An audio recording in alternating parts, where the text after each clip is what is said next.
Jambo karibu, everybody. I am Dr. Ruth Vitsemmo Akumbu. I am your host. Today, my guest is Dr. Farzin Madjidi. He is the Interim Dean of the Graduate School of Education and Psychology. Go Waves, go Waves. Our conversation today is titled The Fear of Failure, the fear of failure. So the competitive nature of society show that for one to succeed, others must fail. Or for you to succeed, you must fail sometimes. So this is a dilemma because many people shy away from engaging in activities that can result in failure. How can one succeed if they are unwilling or too afraid to fail? So we will dive in with Dr. Madjidi and see where the conversation takes us. Karibu again. So Dr. Farzin, the way I start is I ask for my guests to say a little bit about their name. So it's something new that I'm testing out, and so far it's been fun. So just what is the meaning of your name? So does it come with a history? Is there something about it that you really like? Well, let's start with something about it I like. I like that my parents called me, and that's meaningful to me. But I've never thought about my name in any other way. My name means in Farsi learned, and it's also a name or something that goes with the queen piece in the game of chess. Interesting. Yes. Very, very learned, and then the queen piece. Okay. Wow, yes. That's amazing. That's amazing. The queen piece in the Persian culture is gender neutral. So it's not a female, it's the second in command. Right. So when is the second in command? Does it mean somehow you are protecting the queen, or does it have a protection that comes with it, or just vice president? As in skilled, as in learned, as in seasoned, because the queen piece is the one that has the most moves and can travel on a chessboard the longest distances. See, that is super fascinating. That is fascinating. And I just love names. So I'm I think it's a thing that I'm going to do, put everybody on the spot by asking their names. Well done. And you are very well learned. And for that reason, there is a question that I have been dying to ask you all through my 3 years at Pepperdine, that now that I'm a graduate, I can finally ask you that question. And the question is this, Dr. Farzin: why do you give that test where we all get graded? So we got graded and everybody is basically going, oh, I didn't think that I could fail a test. Do you remember that test? Yeah. Just for context, to make sure I understand, yes. I teach a course in, but we have a long name for it, but it's, when I originally designed it, I wanted to call it wisdom. Right. But we have an academic title. Right. So in that class, there is no grade. There is pass, no pass, and excellence. And you don't have to do anything. All you have to do is complete every assignment to get a pass grade. Right. And if you want excellence, you have to write a letter to yourself why you deserve excellence. Is that the grading that you're talking about? That is one of them, but the one that I'm quite interested in is the one where we write a research paper. It's our first semester. We come in there, we're very green. We walk in there, and then you slap us with this 40-page research paper, and we work so hard on it, and then you get 2 or 3 people, almost like a peer reviewed. And when we get the different reviews, we're coming from this master's degree background where we're not necessarily accustomed to writing research paper, and we get the reviews from the editor, and we're just like, A lot of us are failing, right? And we're not used to failing. And we are just in this very shock mentality, like, what just happened? What did we do wrong? How can we fix it? Da, da, da, da. And then we all panic, right? So why do you do that? Why do you put us through that stress of failure? But you don't really fail. Like, you don't get a bad grade. You just get feedback. Right. The feedback is detailed. Right. And in fact, I picked 2 other peer reviewers, one of whom is very blunt. Right. So there is a lot of philosophy in my head about that. That's what I'm digging for. So in my way of thinking, in my experience and everything I've learned, the world of measurement and comparisons deteriorate and diminishes humanity. Because it's not about how good you are, it's are you better than the next person? It's not about your individual excellence and pursuit of improvement as a human being. It's comparing yourself with another human doing. So in order to be good, all you have to do is be a little better than somebody else, which really doesn't bring anything incredible out of you or out of them. And people get in the world of comparisons. Is what I do better than what somebody else did, and therefore I'm a more virtuous person than the other? That's the world of doing. That's the world of measurements and comparisons. And there is a long way from the world of measurement and comparison to the world of being. So if you create a distinction between human doing and human being, a lot shows up. You know, when you meet someone, you go, "Hi, who are you?" And the person says, "I'm executive vice president of the strategic alliances." No, that's your title. You know, that's what you do. That's not who you be.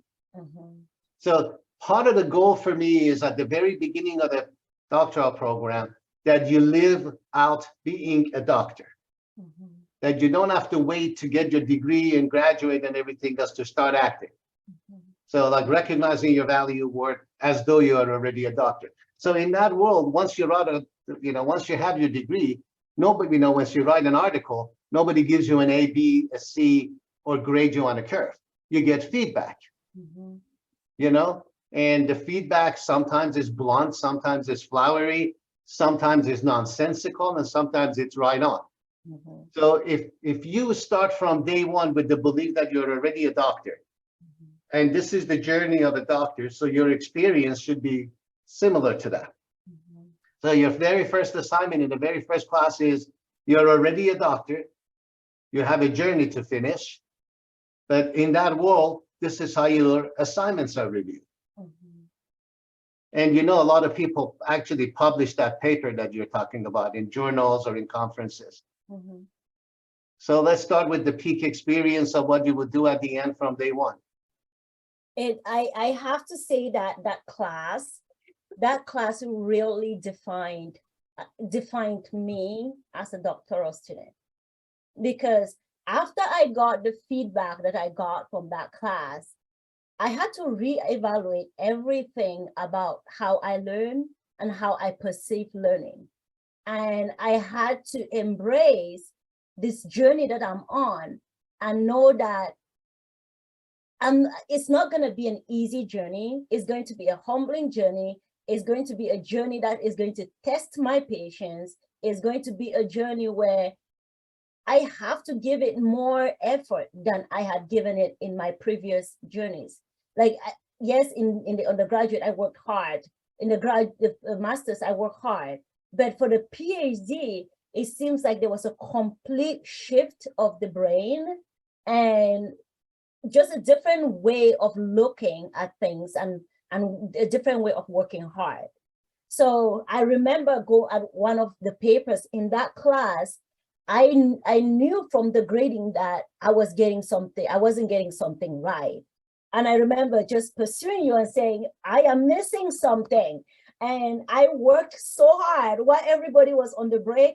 I just worked on that paper over and over and over again until I finally figured out what was needed in that paper. Meanwhile, if you had not given me that feedback, it would not have shaped me to start thinking the way I am thinking. So I look at it more, now I started to look at it as, okay, fear of failure. When you're afraid to fail, once you get a feedback that almost seems like you're failing, like they're not celebrating you in that feedback, you're not getting a big grade, you're getting like this really hardcore feedback from your work, it makes you either want to run away, give up, or ground your feet down and work. So fear of failure in general in life, students have turned to be demoralized or I don't want to say traumatized, but more demoralized, or stop working really hard because they're either trying too hard to be perfect, or they just don't want to fail. And a subsidiary of that, in a way, is fear of disapproval. Because if you go back to your childhood, remember where you were baby Ruth. How do you know you failed? Right. Because you get disapproval. Like you want to eat a piece of cake and you pick it up and you rub it all over your face and you love it, and you didn't fail, you loved it. And then somebody goes, that's not right. And then now you haven't been able to gain the approval. So a lot of us don't have a fear of failure necessarily, although, that there is truth to that. But it's also fear of disapproval, fear of letting other people down. And, as children, when we grow up, there's so many times when we do something silly, inconsequential, and that key parent in our life tells us off, and it feels so bad we don't want to go through it again. That's true. That is true. That is so true. Think about grades, like you may take a class and you may, love the class, you do really well, you understood a lot, you learned a lot, best class ever, but you got a B. Yeah. Does that change your experience? No, but now you don't get approval because you got a B. That's the kind of failure I worry about. Because at the end of the day, you should be able to authentically assess and figure out how much value you got something, and if that was worth the time you put in. And if you look at that, then what is failure then? There isn't. Right. So it's back to the being instead of just doing. It's the being. What am I gaining from this experience? Did I contribute? Did I take away something from this experience? Even the experience of failure, you take away something from it if you so choose. It's not wasted. That's right. You see, when you attempt something and you don't get the results you want, if you learn something, you haven't lost. You just pay tuition for a great lesson. If you don't learn anything, that's when you have failed. That's when you incur a cost. Right. So that reminds me of another thing that you say is the $1 million degree. Like are you going to get $1 million degree, or you're going to get an $80,000 degree? That is one of the most important things I heard on day one, like during the opening session. It's like, are you coming here to learn and get what you need to actually go out there and excel, or you just want to have a piece of paper and say you have this doctorate degree? That's right. That's right. Right. And it reminded me of the thought that it's not about, it's good to go to certain named schools, but sometimes it's not necessarily what school you graduated from, but what was the work you put in? What did you take from the teachers? What did you take away from that experience, from your cohort and other people in the classroom that was on this journey with you? All of these things that you learn really changing your life and helping you to be the person that you need to be once that journey is over, when that process is over. So I really liked that putting it simply, $1 million degree, 80,000 degrees, up to you. You can skid your way through the program, or you can work really hard and gain what the program is designed for. And it's the same with life in general. You can go through life just skidding through life, or you can learn from the failures, from the challenges, from the mistakes, from the struggles that you have in life, and then you keep using that to build on a better future, better experiences. Yes. As you may know, I'm Iranian, and Iran is going through this big movement honoring women, honoring their rights, and you know, life, women, freedom is the slogan. One of my relatives, who's an Iranian woman, has just come to the United States, and you can imagine the conditions and what have you. And she's got a very positive outlook on life. She says, every morning when I get up, I get to open 2 presents. And I go, oh, what is that? She goes, my eyes. Every morning when I open these 2 presents and see the world in its all fullness, and there is adversity, yet there is joy. There is difficulty, yet there is success. But I get to do this. I get to see all of this.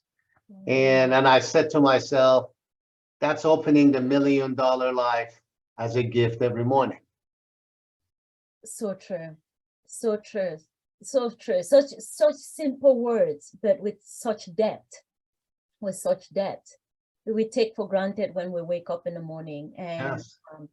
When we haven't lived, when people haven't lived in a situation where they're faced with what the women in Iran are facing, or even a war zone in general, it's easy to take life for granted. It's easy to wake up and just be like, where's my coffee? And be grumpy about it. Like, as if coffee was the biggest thing of the day. Yes. Why waking up and being able to see and live, and it's just such a gift as a whole.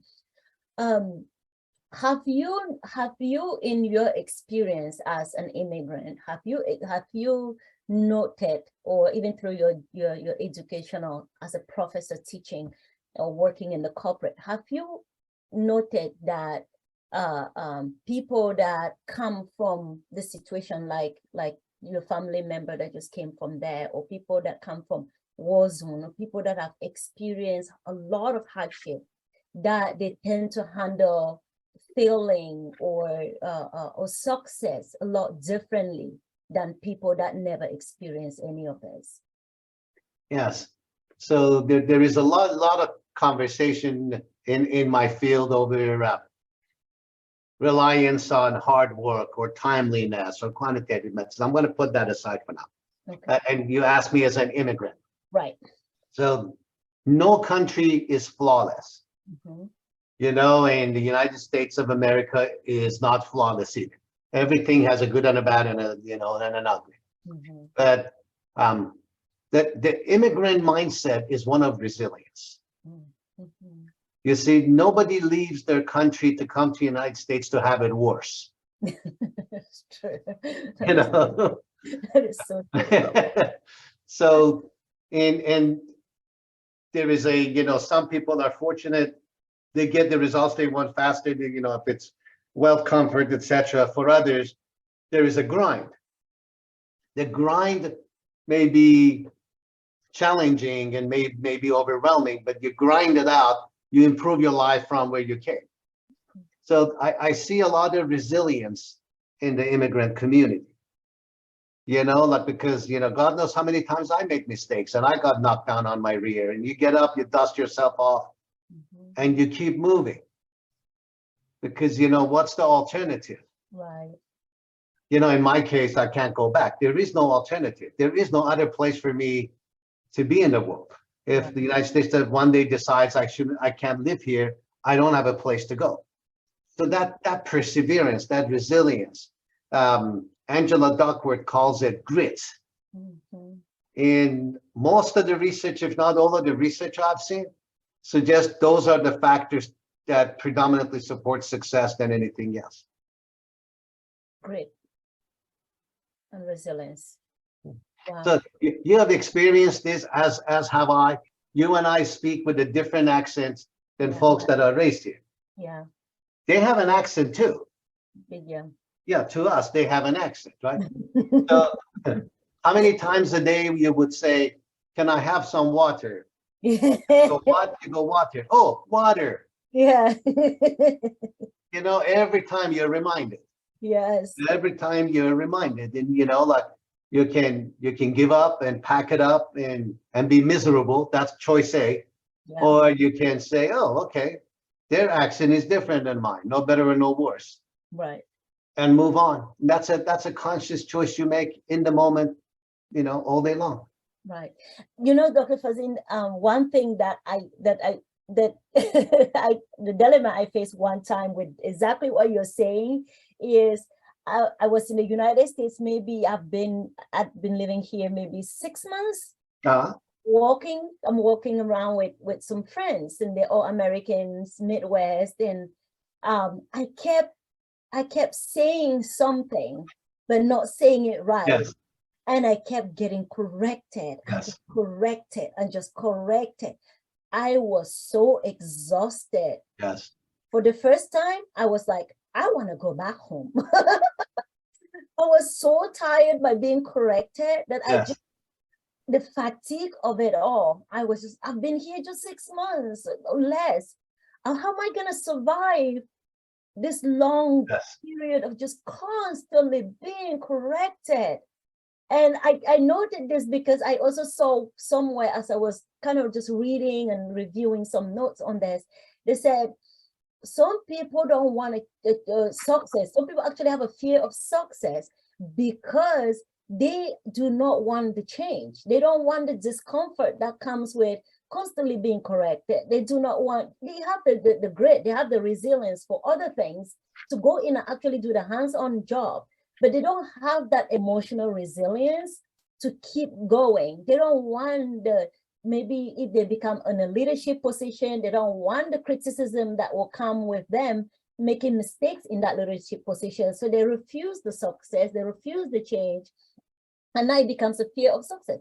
So it made me wonder then, had I that moment in time when I was just feeling so beat down by just constantly being corrected, that if I had given up, just even if I had not gone back, but I had just given up and just said, I'm not going to associate with Americans. I'm going to associate with only Africans. I only deal with Americans if I go to work or have to do something. Then it would have hampered a lot of really good quality friendships that I have. And up to date, I still find myself, I still struggle with English, like the vocabulary that I just can't get it right. In my brain, I've probably learned how to say some things over the years in a way that if you say it in America, they say, no, you don't say it, that's not the right order, or you're using your past tense in the present tense or something. So all of that struggle, even with as a doctorate student, I still have to be conscious of the fact that I might have a PhD, but I still have a lot of shortcomings. And with these shortcomings, do I therefore stay and spend the rest of my life trying to perfect it so I can be like an American? Or do I start just moving forward, knowing the shortcomings that I have? So what's your favorite food? Oh, I would say rice and beans. Yeah, one of mine too. So do you have a shortcoming because you like rice and beans? No. Yeah. So I don't know what American food is, but let's say cheeseburger. Right. So if you don't have a cheeseburger, do you have a shortcoming? No. So you have a different accent. Mm-hmm. You don't have an inferior accent. Right. You like rice and beans. You don't like inferior food. Right. You see, we take on this pressure on ourselves that unless we can be perfect, that we won't belong. Very true. You know, But with food, we're good with food. Rice and beans, because that's what, like nobody has put that pressure on you. If somebody comes to your house and mocks you, let's say somebody, for the sake of argument, American, comes to your house and goes, this is nasty, dirty, something, then you would get self-conscious about your food too. Mm-hmm. So we got to choose how we want to interpret the messages society gives us. Mm-hmm. If somebody goes, oh, it's water, not water. Yeah. Like you just have a different accent than I have. Right. Not that I'm inferior, not that mine is wrong. You make that choice in the moment. Right. And it's so fascinating because like you were saying from the beginning, where you grew up as a child, is the expectations that is put upon us. So they're like, oh no, that's wrong. They're getting this constant correction on things.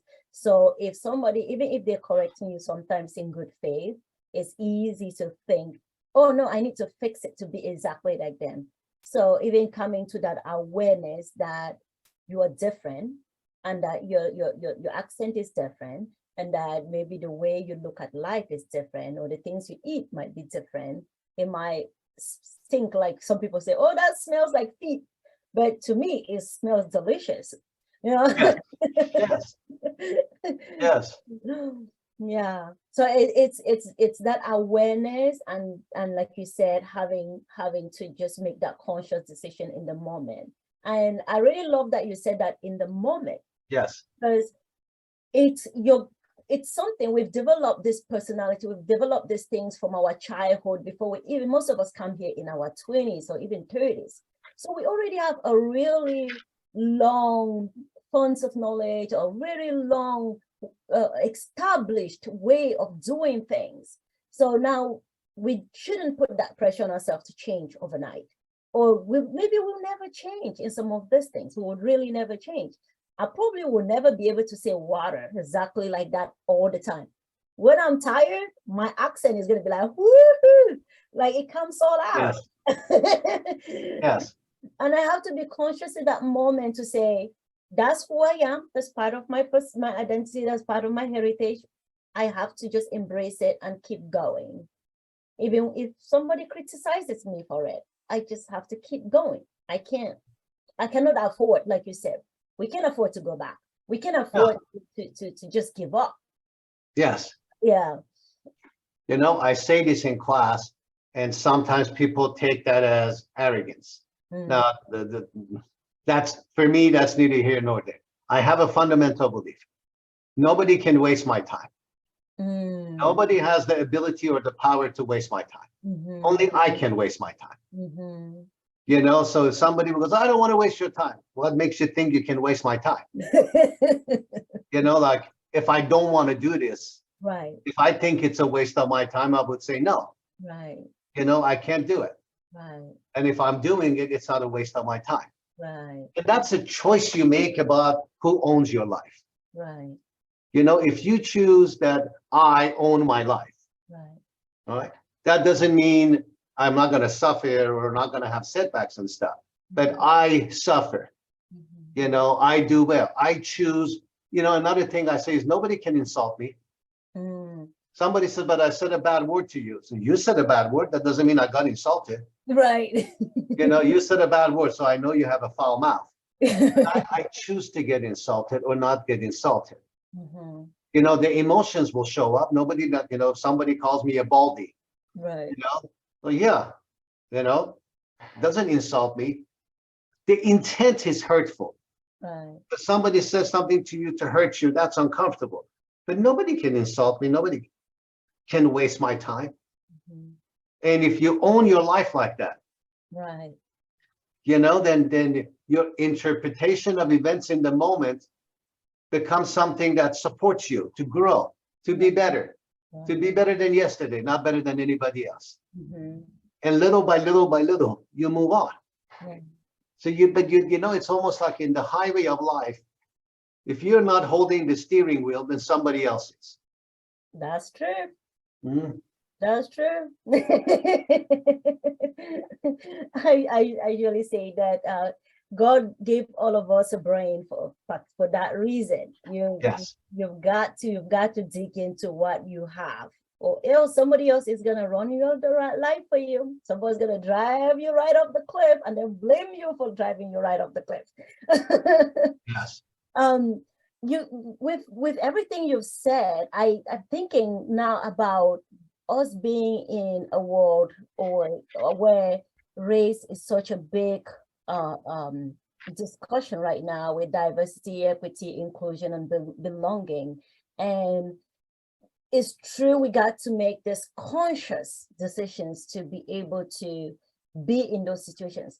But do you think that due to maybe systemic racism or due to biases and just stereotypes that have been perpetuated over hundreds of years on people of color, do you think that just having that mindset that, okay, what you're saying is not going to hurt me, you're not going to waste my time, all of that, how do you think that plays in a bigger picture for a young woman, for example, a Black woman that is going into a company, or that maybe she's a minority in that company, or any person of color going to a company that she's or he is a minority? How do you think those two things play out? Like, so stereotypes are not untrue. They just aren't generalizable. mm-hmm. You know, like, I don't know, Iranian men being super timely. You know, that's not a negative, but or bossy, for example. I don't know, I'm making this up. Right. So, you know, those stereotypes, it's not that they're not true, they're just not generalizable. Mm-hmm. So when people make those assumptions about us, Mm-hmm.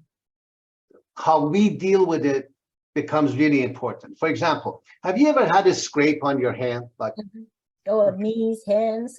oh, yes, bless you. So if you have a scrape on your hand, you go, blow on it gently. It hurts like there's no tomorrow. Yes. But if you blow on the other hand where your skin is thicker, mm-hmm. Nothing. Right? So part of our vulnerabilities to words, to microaggression, to insults, to things like that becomes that we have scrapes in our soul. Mm.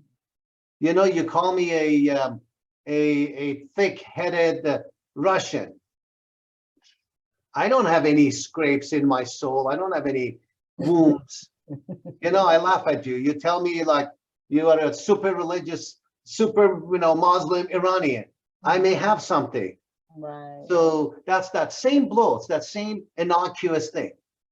So like I've learned something driving in LA. I cannot control how other people drive. Very true. Right? So all I can do is put my seatbelt on, like drive carefully, look at my mirrors and what have you. Take care of me. Mm-hmm. So that to the extent that I can be aware of, acknowledge, heal my internal wounds, I become immune to other people's exploitation of them. Oh, wow, that's deep. If I put a Band-Aid on my wound, the other person can blow, hit, do anything, and it doesn't matter because I'm good with me. Right. Now, the challenge is, how do I become good with me? Right. Because I can't pretend that the scrape isn't there. Right. There is nothing good comes on the foundation of a lie. Right. So I have to be aware of it. I have to recognize it. I have to attend to it. I have to heal it, or put a Band-Aid on it and wait for it to heal. But see, those are what I get to do. Right. But if I walk around with my wound and say, hey, I have a wound, I am not doing anything about it, then don't you guys dare blow on it. I am at the mercy. My well-being, my health, my entire soul is at the mercy of others on something that I can have a part. So you need both pieces. Right. Wow, that is really deep.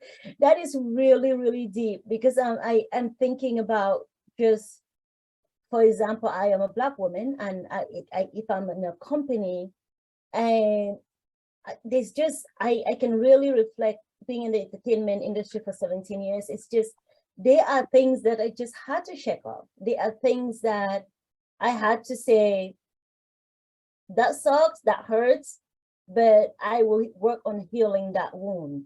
And it is that constant being aware of the wounds that I have and constantly being able to work on it and being able to say, okay, this person is coming too close for comfort. Do I back away? What do I do so that I don't get that wound scraped all over again? And it's a constant work. And yes, there's a lot of racial inequalities and a lot of microaggressions that come with that, and all of the stereotypes. But everybody in one way or the other have had to deal with some kind of microaggression towards them. So healing is for everybody, right? Like, yes, my ignorance should not determine your happiness. And if you're going to act ignorantly and hurt me, if I'm aware that you're trying to hurt me, then it is also my responsibility to be able to get away from that or know how to push back on that. yes. Really deep. So the most empowering thing I know of in life are boundaries. You know, like I have a neighbor. We don't have a fence between us, but he observes my yard and I observe her yard. But if we don't, without boundaries, we would have animosity. Sure. You know, if one day I throw a ball over to her side and she doesn't say anything, that silence is permission. Because the next day I would throw my shoes over there. She didn't say anything. She doesn't mind. But if she says, hi, I don't like you to throw your ball or your shoes on my side, she has empowered a great relationship between the two of us. Because now I know. Right. You know, it's uncomfortable, but I'd rather be uncomfortable for 10 minutes than empowered for a lifetime. Very true. Wow. You know, so sometimes we want to be nice. That is, we don't want to upset things. And nice to me is a shallower emotion. So somebody says, Ruth, where does, you know, like, fix your accent or corrects you, you know? And you know, you want to be nice because all our life parents said, don't talk back, don't say anything bad, you know, like at some point you got to say, my parents did well. I needed that training. No, I'm not baby Ruth. I'm Dr. Ruth. So I'm going to tell the gentleman, you know, like, I appreciate it. I know I have an accent. Thank you for reminding me. Right. You know, that takes the edge away. Right. Or, you know, my daughter's an attorney. Yes. She's a litigator. So she's not small, but she's very petite. Right. So, you know, sometimes judges in courtrooms don't treat her like they treat her male counterparts. And they're rude to her. And, you know, we're having this conversation. I said, sweetie, what would you do if a man puts his hand on your shoulder? And she's a tough kid. She was like, I'll punch him out. No, don't punch him up, but I hear you. You know, like, you would immediately create a very solid boundary. Why don't you do that when they're rude to you? Right. What's the difference? Right. Why is one legitimate and one not legitimate? Right. Now, I'm not suggesting punching people, Right. you know, but to clearly state what you're comfortable with, what you're not comfortable with. Right. You know, it's almost like when you drive, we have a red light, green light, yellow light.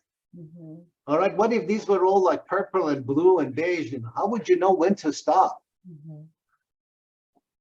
So, you know, you got to thicken your skin in general. And when somebody microaggresses, you got to find a way to, you know, I don't like calling out, I like calling in to create boundary.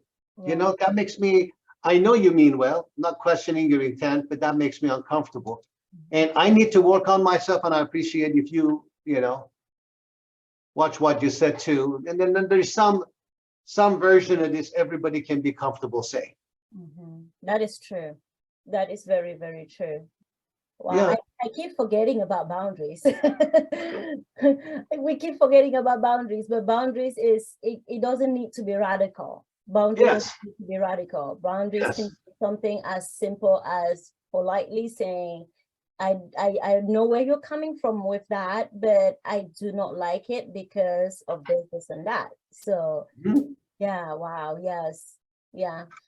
Because the reason why this is so important is that with diversity, equity, inclusion, it's and race, just the racial divides in our society. It's important for us to know that it's not always about black and white. It's not yes, some things might come down to that line of black and white, or yellow and black, whatever color Yes. we're coloring ourselves these days.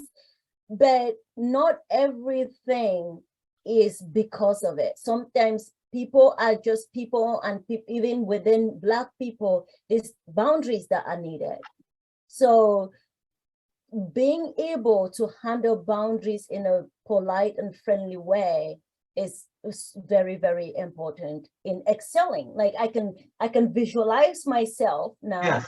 as a black woman in an organization. Say I'm in an executive position with other high level white male or even black male that are considered really macho, for example. And if they do something I don't like, I'm not going to stand up and be another, try to be a tough black man, Yes. or tough black, be like them. I'm going to find a way to state that boundary in the most respectful way, but firmly, as you advise your daughter to do. If a man with, she's not, she is tiny, but she's not a joke. She's earned her place as a Yes. top lawyer. So you can't marginalize her. So it's a matter now of handling that boundary and stating that boundary so clearly that if the person persists and you take another level of action, then they called it on themselves because you made sure they understood where the boundary is. Yes. You know, and sometimes in one of our classes with women executives, we do this exercise. So Yeah. play along with me. Yes. Suppose that you are at a conference and you are with a significant other, and you're sitting at the downstairs at the bar, your significant other is upstairs, and you're waiting for your significant other to arrive and go have dinner, right? You're sitting by yourself near a bar. I walk up to you and say, hey, cutie, can I buy you a drink? No, I'm waiting for my husband, partner. Okay. Your husband or partner is not here. What's the harm? Let me buy you a drink. What's the harm? Well, I know that I want to invest that time with my partner, not with you. I don't know you. Well, that's so true, but this is the best opportunity for the two of us to get to know each other, and your partner is not here, so let's just have a drink. What's the big deal? Oh, no, it's a big deal because I know that what I'm doing is probably not going to be appreciated by my partner. And I would just prefer if you leave me alone. Sorry. No, I appreciate that your partner may not appreciate this, but he or she doesn't know. So what's the harm? Let's have a drink, and that's a big deal. Sir, will you leave me alone? But you see you're trying to create boundary. Right. Yes, and I'm being slick around your boundary because you never said no. Oh, wow. I never said no. You never said no. I made every excuse, but I didn't say no. You never said no. Wow. So you know, like you gave me a puzzle to solve. You didn't say no. Oh, You said my partner is in here. I can solve that. yeah. You I know, never said no. I never never said said no. no. Yes. So that's not creating a boundary. That's Oh, you know, that's to some idiot, that may be you playing hard to get. true. That's a challenge. I just offered them a challenge. I just Yes. offered them a challenge. And you know, men bond through producing vasopressin, a stress hormone. Uh-huh. So, you know, you see two guys get into a fight, beat each other up, then get up and they shake hands and they're good friends for life. because they share the stressful problem-solving moment and their body rewards them. Women bond by producing oxytocin. Mhm. That's why I don't mean to be like off color or anything. That's why when two people have an intimate relationship together, typically the woman gets all dreamy and everything, and the guy gets disinterested. Right. Because the woman has had an oxytocin moment, all of that feeling and everything bonding. Mhm. For the guy, he didn't solve a problem. He didn't solve a challenge. So when you don't create a boundary with a guy and you just say, well, I'm not thirsty. I can solve this challenge and have a vasopressin bond. Oh my goodness. I'm so stuck that I didn't say no the You whole never said time. no. The whole time I played Yes. every polite thing in the book, but I didn't You say were petrified. Seriously, I could tell you were uncomfortable. You're like, how do I get rid of this dude before there is a fight here? Like you were but you never said no. I never said no. Wow. Now, when we do this with clients, sometimes the woman partner that does this, like in your place will go, hey, get lost, you idiot. I'm not interested. Okay, that's an overreaction. You just created conflict. Mhm. All right. Or you play along. No, that's passive aggressive. Mhm. Aggressive and passive aggressives are the two ends of the same dilemma. Mhm. You never said no. You say, no, thank you. I don't want to drink. No excuse. Wow. Oh, but the drinks here are great. I know the drinks here are great. You echo back so the guy knows you heard it. But I just don't want to drink. Thank you. Oh yeah, that's no, it seals it right there. It seals it right there. Wow. Yeah. So direct and assertive. Assertive is this. Aggressive is punching the guy. Right. Passive aggressive is try to figure out a way. Everything. The number one answer that women give when a guy asks them, can I buy you a drink, is no, I have a boyfriend. Wow. Okay. Yeah, your boyfriend isn't here now. What's the problem? Yeah. You never said, no, I don't want to drink. Right. Or, like, I don't know you. Great. We can get to know each other. Yeah. It's so true, so true. Like, because I was getting so agitated and a little bit, I was so frustrated. I'm like, how do I get rid of you? So I need to call 911 on the corner of my phone. Yes. But meanwhile, I had to keep being assertive by starting with no. I do not want a drink. Yes. I do not. And it's on me. It's not on this, that, or the significant other or anything else. I don't want to drink. Thank you. Wow. This is super informative. It's interesting that we came from fear of failure to really circling back to things that. Yeah, but it's the same thing. See, the construct is the same. It's the fear of not getting approval. You don't want to hurt the guy's feeling. That's true. You want to get their approval. And you end up hurting the guy's feeling because you're not being direct. Right. And that is, wow. And a lot of us women do that. A lot of us women do that because it's like the moment you think that if you say no, they're going to say why and this and that. You start thinking all these things, or they think you're a rude person, or this all unnecessary fears in your head that it triggers so many other fears that have nothing to do with that situation. I've had, whether in class, seminar, and in coaching, in class, I've had, I'm close with my students. Right. Like I've had the woman cry. Like she goes, I don't know what to say. I'm in trouble. And my husband, wife, partner is going to come and get really upset. I don't know what to say. Yeah, because all of our life, parents, those who care about us said, be nice, be polite. Yes. I agree. I say, be polite to you, to yourself first. Right. If you're polite to yourself, you can be polite to others. If you are kind to yourself, you can be kind to others. Right. Right. Because you could totally say no without being rude. Like, yes. Yes. Why is it so hard to say no? No, like 2-letter word. No. Yes. Yes. And I'm a good example. We just went through exercise and I couldn't say no. I went through every excuse in the book, but I did not say no, I do not want to drink.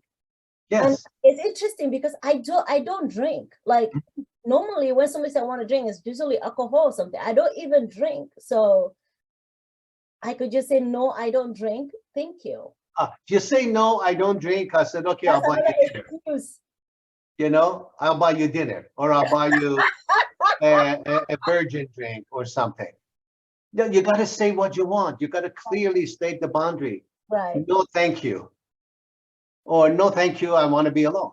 Right. I think that's the best forwards. No, thank Yes. you. I want to be alone. Or how many Yes. words they are. It's basically that. Because anything else they can find an excuse around it. Anything else. In my head, I'm bringing up all these excuses. I'm thinking this is the perfect excuse to get rid of this person. But they just keep running circles around me. Mm-hmm. Wow. So the key is no, what I want is I want you to leave me alone. No, I don't want a drink. No. Yes, and there is a little bit of technique to this too. It's called the broken record. So, you know, you ask me if you can buy me a drink. Please, like, try it. Say, Farzin, can I buy you a drink? So you want me to say that? Yes, please. Farzin, can I buy you a drink? No, thank you. I don't want a drink. I appreciate it. Now, ask again. Can I buy you a drink, or can I change it to dinner? Thank you. I appreciate that you want to buy me a drink or a dinner, but no, thank you. I don't want a drink or a dinner. See, I repeated what you said, so you know I heard you. You know I didn't dismiss or ignore you. Right. And then like a broken record, remember? Yeah, you just keep going, because already just by saying it twice, I'm already like, yeah, I don't want to ask anymore. He's made it really clear he doesn't want to drink or dinner. Yes, you repeat what the person said verbatim so they know you heard them, and then just like a broken record, you repeat what you said, but no, thank you, I want to be alone. Oh, is there something wrong with me? Oh, are you worried that I think there is something wrong with you? No, I just don't want to drink. Thank you. I love it. I love it. Wow. Yeah, you just echo back what you heard so they know you heard them, and then play back exactly your main point. I just want to be alone. Thank you.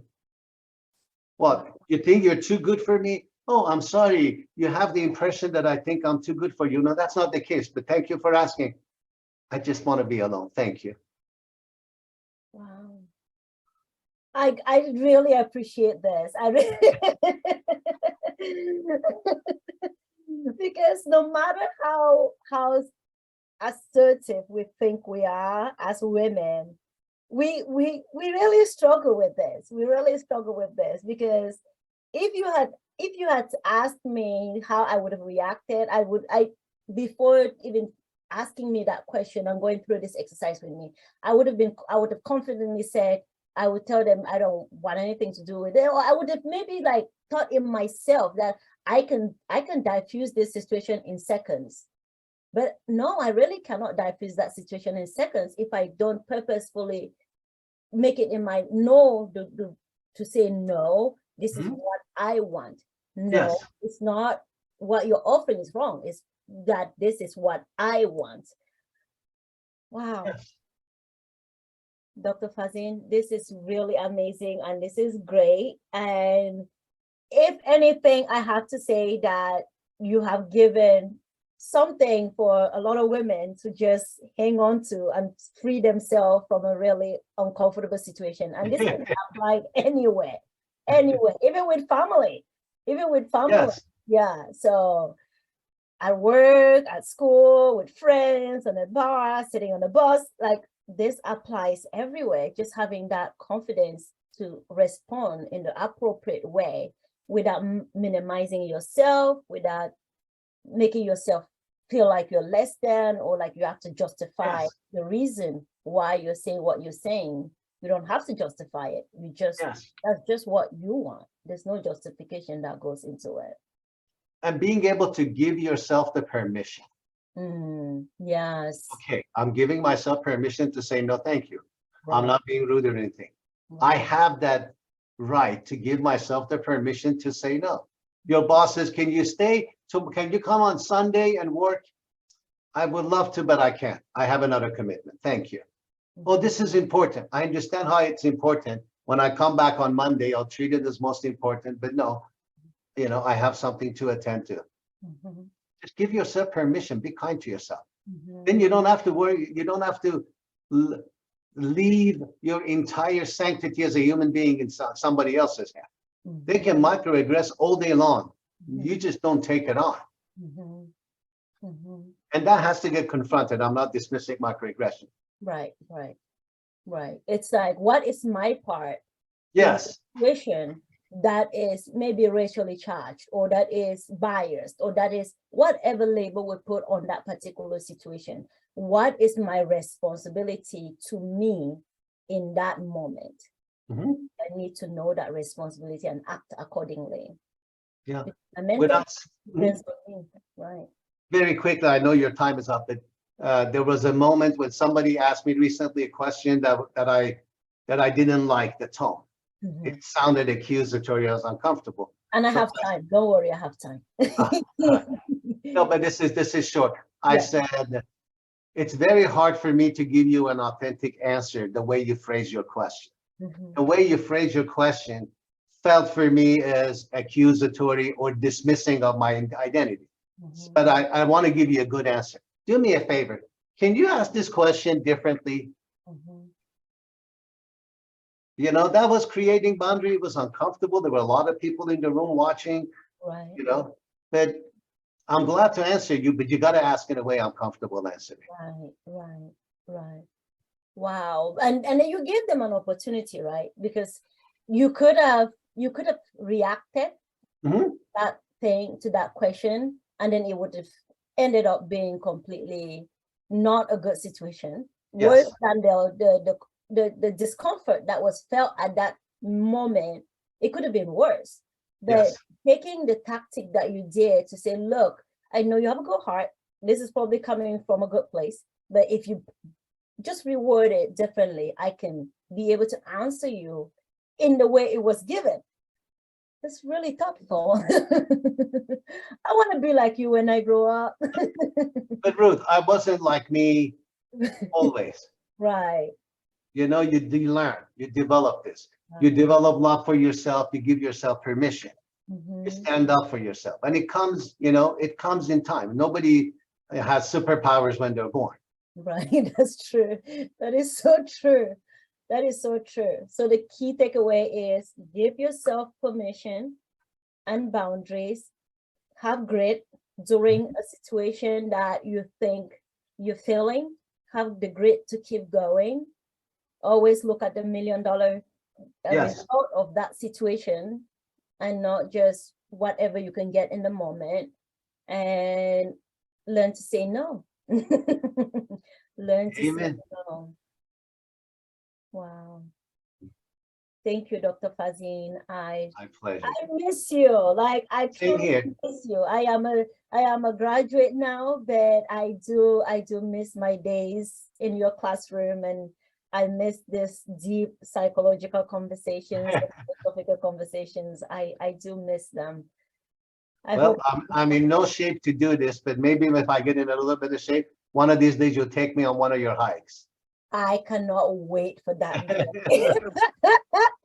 You just told me you're ready. I am dropping whatever I'm doing, and we are going on a hike. And I'm going to take it easy, and we can have deep conversations on our hike. And you will never know that you just did 5 miles. All right. If I do 5 miles, I'll buy you a drink. I have had a chance. That was my closing joke. Thank you. I know that I'll get that drink. All right. Excellent. Thank you so much, Dr. Thank you for the opportunity. Oh, thank you. Bye. Bye-bye.